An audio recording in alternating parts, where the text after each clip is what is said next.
Hello, മറ്റൊരു വീഡിയോയിലോട്ട് എല്ലാവർക്കും സ്വാഗതം. ഒരുപാട് പേര് ഇൻസ്റ്റാഗ്രാമിലും പിന്നെ വീഡിയോ കമൻ്റ് ആയിട്ടൊക്കെ ഒരുപാട് സംശയങ്ങൾ ചോദിക്കുന്നുണ്ട്. അപ്പോൾ ഞാൻ കരുതി ഇങ്ങനെ ഒരു വീഡിയോ ആയിട്ട് ചെയ്യാം, അത് കുറേ പേർക്ക് യൂസ്ഫുൾ ആവും എന്നുള്ളത്. അപ്പോൾ നമുക്ക് അധികം വലിച്ചു നിട്ടാതെ വീഡിയോയിലോട്ട് പോവാം. അപ്പോൾ നമുക്ക് ആദ്യത്തെ ക്വസ്റ്റ്യൻ നോക്കിയാലോ. കുറേ ക്വസ്റ്റ്യൻസ് ഉണ്ടായിരുന്നു കേട്ടോ, കുറേയൊക്കെ ഞാൻ സ്കിപ്പ് ചെയ്തു. അതൊക്കെ എല്ലാവരും കോമൺ ആയിട്ട് ഇങ്ങനെ ചോദിച്ചുകൊണ്ടിരിക്കുന്ന ക്വസ്റ്റ്യൻ തന്നെയാണ്. പിന്നെ വീഡിയോയിലോട്ട് പോകുന്നതിന് മുമ്പ് വേറൊരു കാര്യം കൂടി പറയാം. ഞാൻ ജനുവരിയിലാണ് ഒരു വീഡിയോ പോസ്റ്റ് ചെയ്തത്, ഇവിടെ വേക്കൻസി ഉണ്ടെന്ന് പറഞ്ഞിട്ട്. അതിൻ്റെ ഡേറ്റും ഞാൻ ആ വീഡിയോയിൽ മെൻഷൻ ചെയ്തിട്ടുണ്ടായിരുന്നു. അതിനുശേഷം ഒരുപാട് പേര് വേക്കൻസി ഉണ്ടോ എന്ന് ചോദിച്ച് മെസ്സേജ് ചെയ്യുന്നുണ്ട് ഇൻസ്റ്റാഗ്രാമിലൂടെ. അപ്പോൾ നിലവിൽ ഇവിടെ ഇപ്പോൾ വേക്കൻസികൾ റിപ്പോർട്ട് ചെയ്തിട്ടില്ല. ഇനിയിപ്പോൾ ചിലപ്പോൾ അടുത്ത മാസത്തോടു കൂടി നമുക്ക് അപ്ഡേറ്റ്സുകൾ വരുമായിരിക്കും. അപ്പോൾ ആദ്യത്തെ ചോദ്യം അത് നോക്കാം നമുക്ക്. ഇത് മുഫ്ലി അങ്ങനെ ഒരു അക്കൗണ്ടിൽ നിന്നാണ്. മാം, സോഷ്യൽ സയൻസിൽ ക്ലാസ് എടുക്കേണ്ടത് മലയാളം ഓർ ഇംഗ്ലീഷ്? ഇത് ഒരു കമൻ്റ് ആയിട്ട് വന്നതാണ് കേട്ടോ. അപ്പോൾ ഇത് മാത്രമല്ല, ഒരുപാട് പേര് പേഴ്സണലി മെസ്സേജ് അയച്ച് ചോദിക്കാറുണ്ട് ഏത് ലാംഗ്വേജിലാണ് നമ്മൾ പഠിപ്പിക്കേണ്ടത്, മലയാളത്തിലാണോ ഇംഗ്ലീഷിലാണോ എന്നുള്ളത്. കുറേ പേര് ചോദിക്കാറുണ്ട് കേട്ടോ. അപ്പോൾ മാൽദേവ്സിൽ ഇവിടെ ഒഫീഷ്യൽ ലാംഗ്വേജ് എന്ന് പറയുന്നത് ദിവേഹിയാണ്.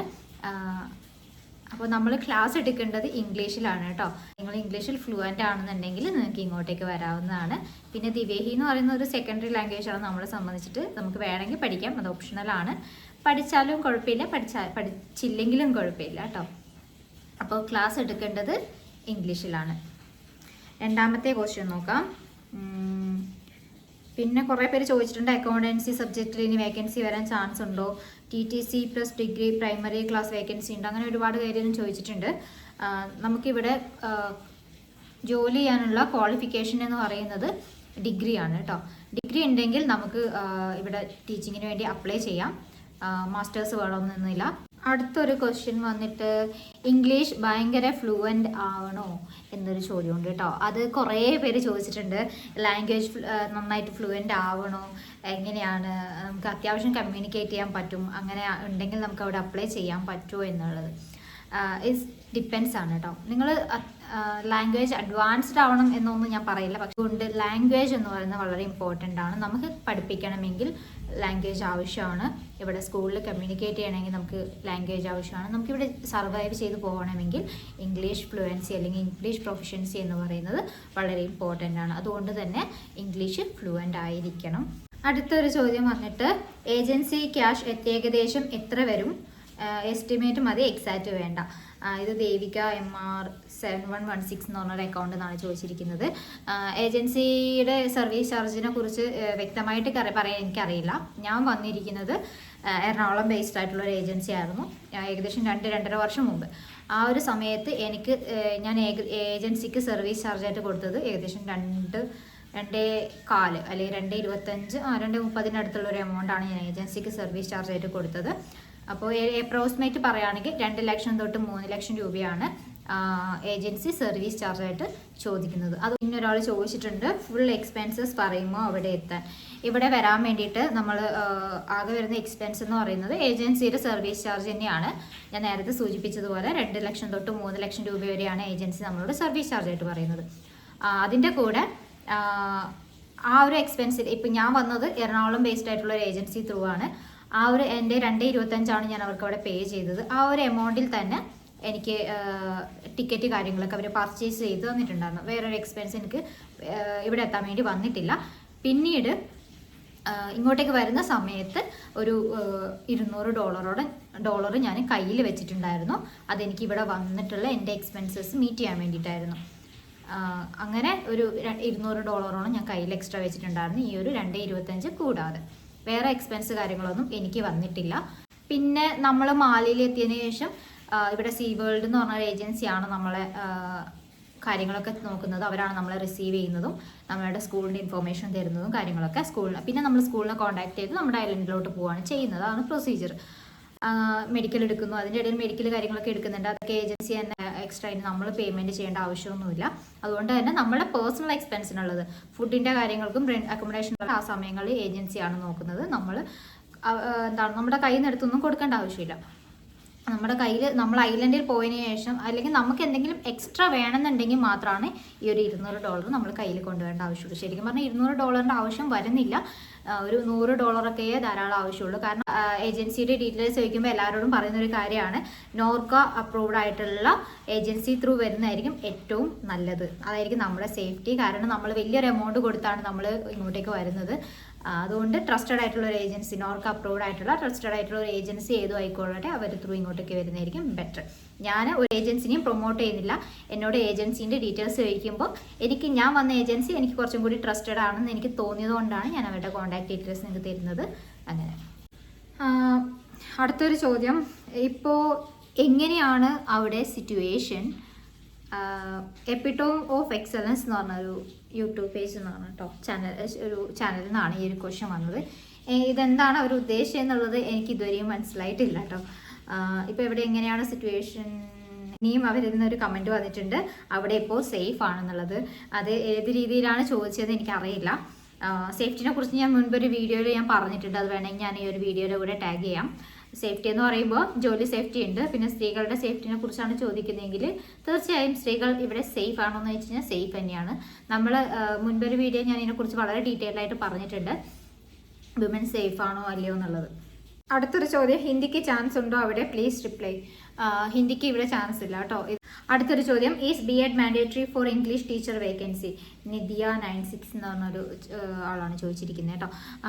ഇവിടെ ശരിക്കും നമുക്ക് ടീച്ചിങ്ങിന് ഡിഗ്രി മതിയാവും. ഇത് ഈ നിലവിൽ അവർ ഡിഗ്രി മാത്രമേ ചോദിക്കുന്നുള്ളൂ ടീച്ചിങ്ങിന് വേണ്ടിയിട്ട്. B.Ed ഉണ്ടെങ്കിൽ അതൊരു അഡ്വാൻറ്റേജ് തന്നെയാണ്, നമുക്ക് സാലറിയിൽ അതിൻ്റെ ഒരു ഇൻക്രിമെൻ്റ് ഉണ്ടാവും. പക്ഷേ റീസെൻ്റ്ലി വന്നൊരു അപ്ഡേറ്റ്സ് പ്രകാരം പ്രൈമറിയിലോട്ട് അപ്ലൈ ചെയ്യാൻ ഇനി മുതൽ ഡിഗ്രിയും B.Edഉം മസ്റ്റായിട്ടും വേണം.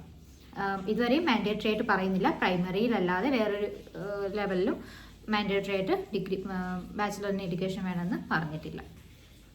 അടുത്തത് വന്ന ഒരു ചോദ്യമായിരുന്നു, അത് വന്നിരിക്കുന്നത് ഷെഫ് മുസ്ലിമ എന്ന് പറഞ്ഞൊരു അക്കൗണ്ടിൽ നിന്നാണ്. How family survival is possible? There are all medical facility and other things available. Have use your experience with doctor little one? Okay, അപ്പോൾ എല്ലാവരും ചോദിക്കുന്ന ഒരു കോമൺ ആയിട്ട് വരുന്നൊരു ചോദ്യം തന്നെയാണ്, എങ്ങനെയാണ് ഫാമിലി സർവൈവൽ, മെഡിക്കൽ ഫെസിലിറ്റീസ് എങ്ങനെയാണെന്നുള്ളത്. ശരിക്കും ഇവിടെ എന്ന് പറയുന്നത് ഐലൻഡാണ്. നമുക്ക് എല്ലാ ഐലൻഡുകളിലും ചെറിയൊരു ഹെൽത്ത് സെൻറ്റർ കാര്യങ്ങളുണ്ടാവും. പിന്നെ അട്ടോൾ ഹോസ്പിറ്റൽ ഉണ്ടാവും, അട്ടോളിൻ്റെ ക്യാപിറ്റലിൽ അട്ടോൾ ഹോസ്പിറ്റൽ ഉണ്ടാവും. പിന്നെ കുറച്ചും കൂടി വലിയൊരു ഐലൻഡ് ആണെങ്കിൽ റീജിയണൽ ഹോസ്പിറ്റൽ ഉണ്ടാവും. പിന്നെ കുറച്ചും കൂടി നല്ലൊരു മെഡിക്കൽ ഫെസിലിറ്റീസ് വേണമെങ്കിൽ മാലിയിൽ ഹോസ്പിറ്റൽ കാര്യങ്ങളൊക്കെ ഉണ്ടാവും. മെഡിക്കൽ ഫെസിലിറ്റീസിനെ കുറിച്ച് ചോദിക്കുകയാണെങ്കിൽ കമ്പയർ ടു നമ്മുടെ രാജ്യമായിട്ട് കമ്പയർ ചെയ്യുന്ന സമയത്ത് വളരെ ലോ ആണ്. ഇവിടുത്തെ ആൾക്കാർ തന്നെ മെഡിക്കൽ പോലുള്ള കാര്യങ്ങൾക്ക് ഹെൽത്ത് ഇഷ്യൂസ് കാര്യങ്ങളൊക്കെ ഉണ്ടാകുമ്പോൾ കൂടുതലും പോകുന്നത് നമ്മുടെ നാട്ടിനെ തന്നെയാണ്, കൂടുതലും ഡിപ്പെൻഡ് ചെയ്യുന്നത് നമ്മുടെ നാടിനെ തന്നെയാണ്. പിന്നെ ചെറിയ മാക്സിമം നമ്മൾ പോകുന്ന സമയത്ത് മെഡിസിൻസ് ഒക്കെ സ്റ്റോക്ക് ചെയ്ത് വയ്ക്കും. കുറച്ചും കൂടി സിവിയർ ആയിട്ടുള്ള ഒരു കേസ് ആണെന്നുണ്ടെങ്കിൽ നമ്മൾ ലീവ് എടുത്ത് നാട്ടിൽ പോയി ട്രീറ്റ് ചെയ്യാണ് ചെയ്യാറുള്ളത്. പിന്നെ ശരിക്കും പറഞ്ഞാൽ ഐലൻഡിൻ്റെ ഒരു കേസ് പറയുകയാണെങ്കിൽ അവിടുത്തെ ഡോക്ടർ എന്ന് പറയുന്നത് സ്പെഷ്യലിസ്റ്റ് ഒന്നും ആയിരിക്കില്ല, ഒരു ഡോക്ടറേ ഉണ്ടാവുള്ളൂ. ചെറിയൊരു ഹെൽത്ത് സെൻറ്റർ കാര്യങ്ങളൊക്കെ ആയിരിക്കും. അപ്പോൾ കുറച്ചും കൂടി എമർജൻസി കേസ് വരികയാണെങ്കിൽ നമ്മൾ എന്തെങ്കിലും അവർ റീജിയണൽ ഹോസ്പിറ്റലിലോട്ടോ അട്ടോൾ ഹോസ്പിറ്റലിലോട്ടോ അല്ലെങ്കിൽ അടുത്ത ഏതെങ്കിലും വലിയ ഹോസ്പിറ്റലുണ്ടോ അങ്ങോട്ടേക്ക് നമ്മൾ റെഫർ ചെയ്യാണ് ചെയ്യാറുള്ളത്. പക്ഷേ ചില കേസുകളിൽ, അതായത് ഇപ്പോൾ റഫ് ആവുന്ന സമയങ്ങളിൽ നമുക്ക് ട്രാവലിംഗ് ഒക്കെ ബുദ്ധിമുട്ടാവും. ട്രാവലിംഗ് ചിലപ്പോൾ ഫെറിയൊന്നും പോവത്തേയില്ല. അപ്പോൾ അങ്ങനെയുള്ള സമയങ്ങളിൽ പ്രോപ്പറായിട്ടുള്ള മെഡിക്കൽ ഫെസിലിറ്റീസ് ഒന്നും കിട്ടാതെ പെട്ടുപോയ കേസുകളൊക്കെ ഉണ്ട്. കാലാവസ്ഥ എന്ന് പറയുന്നത് വലിയൊരു ഘടകം തന്നെയാണ് ഐലൻഡ് ജീവിതത്തിൽ. അപ്പോൾ എല്ലാ സമയത്തും ഒരേപോലെ ആയിരിക്കില്ല. ഇപ്പോൾ ഒരു അറ്റാക്ക് വന്ന് പെട്ടെന്ന് മെഡിക്കൽ കണ്ടീഷൻ വേണ്ട കേസുകളൊക്കെയാണ്. അപ്പോൾ അങ്ങനെയുള്ള കേസുകളിൽ നമുക്ക് പ്രോപ്പറായിട്ട് റീജിയണൽ ഹോസ്പിറ്റലിലോട്ടോ ഹോസ്പിറ്റലിലോട്ടോ എത്താൻ പറ്റാത്ത സിറ്റുവേഷൻസ് ഒക്കെ ഉണ്ടാവാറുണ്ട്. ഈ കടൽ റഫാണെങ്കിൽ നമുക്ക് ട്രാവൽ ചെയ്യാൻ വേണ്ടി പറ്റില്ല. സോ അങ്ങനെയുള്ള കേസുകളിൽ പ്രോപ്പറായിട്ട് മെഡിക്കൽ ഫെസിലിറ്റീസ് ഒന്നും കിട്ടാതെ പെട്ടുപോകുന്ന കേസുകളൊക്കെ ഉണ്ട്. അപ്പോൾ മോളെയും കൊണ്ട് പോകുമ്പോൾ ഞാൻ മാക്സിമം ചെയ്യുന്നത് മെഡിസിൻസ് ഒക്കെ സ്റ്റോക്ക് ചെയ്ത് വെക്കും. കുറച്ചും കൂടി ബുദ്ധിമുട്ടുള്ളൊരു കേസ് വരികയാണെങ്കിൽ അവിടെ കാണിച്ച് അതുപോലെ നമ്മൾ കുറയുന്നില്ല എന്നുണ്ടെങ്കിൽ നാട്ടിലോട്ട് വരികയാണ് ചെയ്യാറ്. പിന്നെ മാക്സിമം സാധനങ്ങൾ നമ്മൾ നാട്ടിൽ നിന്ന് പോകുന്ന സമയത്ത് കൊണ്ടുപോകും. ഇപ്പം എല്ലാ ഐലൻഡുകളിലും നമ്മുടെ ഇന്ത്യൻ ഐറ്റംസ് കിട്ടണമെന്നില്ല. ഉള്ള നമുക്ക് മാലിയിൽ നിന്ന് ഓർഡർ ചെയ്യാൻ വേണ്ടി പറ്റും. നമ്മൾ വീക്കിലി അല്ലെങ്കിൽ വൺസ് ഇൻ എ മന്തൊക്കെ മാലിയിൽ നിന്ന് ഡയറക്റ്റ് ആയിട്ട് നമ്മൾ സാധനങ്ങൾ ഓർഡർ ചെയ്യും. ഇപ്പോൾ എന്നെ സംബന്ധിച്ച് എനിക്ക് മാലിൽ പോയിട്ട് ഞാൻ വീക്കിലി പോയി അല്ലെങ്കിൽ 2 ആഴ്ച കൂടുമ്പോൾ മാലിൽ പോയി പർച്ചേസ് ചെയ്യാണ് ചെയ്യാറുള്ളത്. കുറച്ചും കൂടി റിമോട്ട് ആയിട്ടുള്ള ഐലൻഡ് ആണെങ്കിൽ നമുക്ക് മാലിയിൽ നിന്ന് ഓർഡർ ചെയ്യാൻ വേണ്ടി പറ്റും. പിന്നെ ഒട്ടുമിക്ക ഐലൻഡുകളിൽ ഇപ്പോൾ കിട്ടുന്നുണ്ട്, നമ്മുടെ ഐറ്റംസ് ഒക്കെ കിട്ടുന്നുണ്ട്. കിട്ടാത്ത ഐലൻഡുകളുടെ കേസിൽ നമ്മൾ മാലിയിൽ നിന്ന് ഓർഡർ ചെയ്ത് അവർ കൊടുത്തു വിടാറാണ് ചെയ്യാറ്. Ma'am, can you throw light on this? Is it true that ministry terminates teacher within probation period? ഇത് ഞാൻ ഓൾറെഡി കുറേ മെസ്സേജുകൾ എനിക്ക് ടെർമിനേഷനെ സംബന്ധിച്ചിട്ട് കമൻ്റ് ആയിട്ടും പേഴ്സണൽ മെസ്സേജ് ആയിട്ടൊക്കെ വരാറുണ്ട്. ടെർമിനേഷൻ്റെ ഒരു കേസ് എന്ന് പറയുന്നത് നമ്മുടെ ഓഫർ ലെറ്ററിൽ വളരെ കൃത്യമായി തന്നെ പറയുന്നുണ്ട് 3 month പ്രൊമേഷൻ പീരീഡിനുള്ളിൽ നമ്മൾ ക്വാളിഫൈഡ് അല്ലാന്ന് തോന്നുകയാണെങ്കിൽ അവർക്ക് പിരിച്ചുവിടാനുള്ള എല്ലാ റൈറ്റും ഉണ്ട്. നമ്മളിവിടെ ഇൻ്റർവ്യൂ സെലക്റ്റായി നമ്മളിവിടെ വന്നു കഴിഞ്ഞാൽ നമ്മൾ ഒരിക്കലും സേഫ് ആയി എന്നല്ല, നമ്മുടെ ജോലി സെക്യൂർഡ് ആയി എന്നും അല്ല. നമ്മളിവിടെ നമ്മുടെ ക്ലാസ് ഇവർ മോണിറ്റർ ചെയ്തുകൊണ്ടിരിക്കും. അത് പുതിയതായിട്ട് വരുന്ന ടീച്ചറാണെങ്കിലും നിലവിലുള്ള ടീച്ചേഴ്സ് ആണെങ്കിലും നമ്മുടെ ക്ലാസ്സൊക്കെ ഇവർ മോണിറ്റർ ചെയ്യുന്നുണ്ട്. വൺസ് ഇൻ എ ഇയർ ഒരു 3 times ഒക്കെ ഇവർ ഒബ്സർവേഷൻ കാര്യങ്ങളൊക്കെ ഉണ്ട്. അത് ഡിപ്പെൻസ് ഓൺ സ്കൂളാണ്. ചില സ്കൂളുകളിൽ ലീഡിങ് ടീച്ചറും ചില സ്കൂളുകളിൽ പ്രിൻസിപ്പളൊക്കെ ഒബ്സർവ് ചെയ്യാറുണ്ട്. അതിനനുസരിച്ച് അവർ നമ്മൾക്കൊരു മാർക്ക് ഇട്ട് തരും. ആ മാർക്ക് ഇവരുടെ ഒരു ടാർഗറ്റ് അല്ലെങ്കിൽ ഇവരുടെ ഒരു ക്രൈറ്റീരിയ നമ്മൾ മീറ്റ് ചെയ്യുന്നില്ല, നമ്മുടെ ക്ലാസ് പോരാ എന്ന് തോന്നുവാണെങ്കിൽ തീർച്ചയായും നമ്മൾക്ക് നമ്മുടെ ജോലി നഷ്ടപ്പെടും. അങ്ങനെയുള്ള കേസുകളുണ്ട്. പിന്നെ ഒരു കേസ് എന്ന് പറയുന്നത് ലാംഗ്വേജ് പ്രൊഫിഷ്യൻസി തന്നെയാണ്. പല ആൾക്കാരും ചോദിക്കാറുണ്ട് ലാംഗ്വേജ് ഫ്ലുവൻ്റ് ആവണോ, കുറച്ച് കമ്മ്യൂണിക്കേറ്റ് ചെയ്യാൻ അറിയാം, അല്പം അറിയാം. അങ്ങനെയല്ല, നമ്മൾ ഇൻ്റർവ്യൂവിൻ്റെ സമയത്ത് കൂടുതലും ഓൺലൈൻ ഇൻ്റർവ്യൂ ആണ്. അങ്ങനെയുള്ള സമയങ്ങളിൽ ചിലപ്പോൾ നമ്മൾക്ക് നന്നായിട്ട് പെർഫോം ചെയ്യാൻ വേണ്ടി പറ്റും.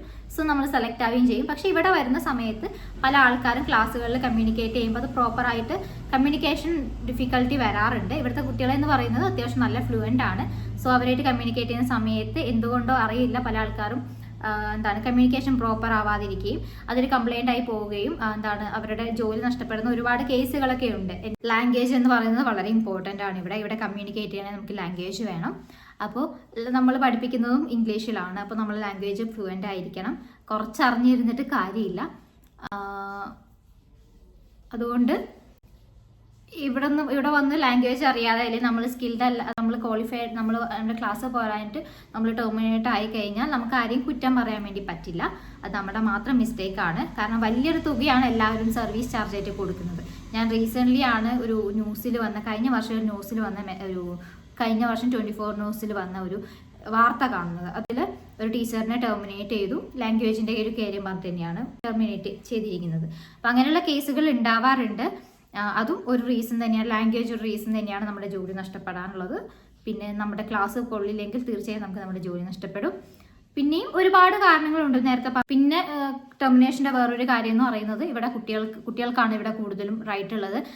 കുട്ടികൾക്ക് നമ്മൾ എന്ത് വേണമെങ്കിലും ചെയ്യാം, പക്ഷെ നമുക്ക് കുട്ടികളൊന്നും ചെയ്യാനുള്ള റൈറ്റ് ഇല്ല.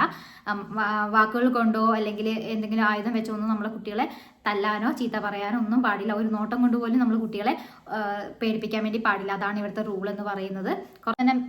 അധ്യാപന മേഖലയിൽ ഫേസ് ചെയ്യുന്നുണ്ട്. അതിലൊന്ന് ഈ കുട്ടികളുമായിട്ടുള്ള ഇൻട്രാക്ഷൻ്റെ ഇടയിൽ വരുന്ന കുറച്ച് പ്രശ്നങ്ങളാണ് കേട്ടോ. അതായത് ഇവിടുത്തെ കുട്ടികൾ നമ്മുടെ നാട്ടിലത്തെ പോലെ തന്നെ ഇവിടുത്തെ കുട്ടികൾ കുറച്ചധികം വികൃതികൾ തന്നെയാണ്. എല്ലാ ഐലൻഡുകളും ഒരുപോലെയല്ല, പക്ഷേ ചില ഐലൻഡുകളൊക്കെ വളരെ മോശം തന്നെയാണ് അവസ്ഥ എന്ന് പറയുന്നത്. അപ്പോൾ ശരിക്കും പറഞ്ഞാൽ ഇവിടെ നമ്മൾ ജോലി ചെയ്ത സമയത്ത് പുതിയതായിട്ട് വരുന്ന ആൾക്കാർ അറിഞ്ഞിരിക്കേണ്ട ഒരു കാര്യം, നമ്മളിവിടെ ജോലിക്ക് വരുന്ന സമയത്ത് ഒരു വാക്കുകൊണ്ടോ ഒരു നോട്ടം കൊണ്ടോ ഒന്നും നമ്മൾ കുട്ടികളെ നോക്കാനോ ചീത്ത പറയാനോ ഒന്നും പാടില്ല. ഇവിടെ നമുക്ക് വർക്ക് ചെയ്യാൻ അത്യാവശ്യം വേണ്ട ഒരു ക്വാളിറ്റി എന്ന് പറയുന്നത് നല്ല ക്ഷമയാണ് കേട്ടോ. ചിലപ്പോൾ കുട്ടികൾ വളരെ വാക്കുകൾ കൊണ്ട് നമ്മൾ ഒരുപാട് വിഷമിപ്പിച്ചേക്കാം. എന്തെങ്കിലുമൊക്കെ സാധനം എടുത്ത്, കുഞ്ഞു കുട്ടികളൊക്കെ ആകുമ്പോൾ എന്തെങ്കിലും സാധനം എടുത്ത് നമ്മളെ ഉപദ്രവിച്ചേക്കാം. എന്നിരുന്നാലും നമ്മളൊന്നും റിയാക്ട് ചെയ്യരുത്. അത് നമ്മുടെ നിലനിൽപ്പിനെയും നമ്മുടെ ജോലിയെയും നമ്മുടെ ജീവിതത്തെ അത് കാര്യമായി തന്നെ ബാധിക്കും കേട്ടോ. ഇതുമാത്രമല്ല, വേറെ ഒരുപാട് കാര്യങ്ങൾ ടെർമിനേഷനുമായി ബന്ധപ്പെട്ടിട്ടുണ്ട്. അതിനെക്കുറിച്ച് ഇപ്പം ഞാൻ സംസാരിക്കുന്നില്ല, മറ്റൊരു വീഡിയോ സംസാരിക്കാം. അപ്പോൾ ഇന്നത്തെ വീഡിയോ ഇവിടെ അവസാനിക്കുകയാണ്.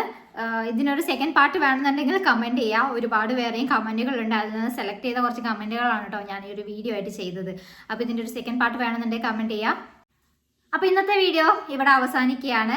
നിങ്ങൾക്ക് എന്തെങ്കിലും സംശയങ്ങൾ ഉണ്ടെങ്കിൽ കമൻറ്റായി രേഖപ്പെടുത്താം. അതല്ലെങ്കിൽ ഞാൻ എൻ്റെ ഇൻസ്റ്റാഗ്രാം ID ഇവിടെ മെൻഷൻ ചെയ്യാം. നിങ്ങൾക്ക് എന്നെ പേഴ്സണലി കോൺടാക്ട് ചെയ്യാവുന്നതാണ്. മാലദ്വീപ്യൻ വിശേഷങ്ങൾക്കായി എൻ്റെ ചാനൽ സബ്സ്ക്രൈബ് ചെയ്ത് സപ്പോർട്ട് ചെയ്യുക. Until the next video, it's me Vidya signing off.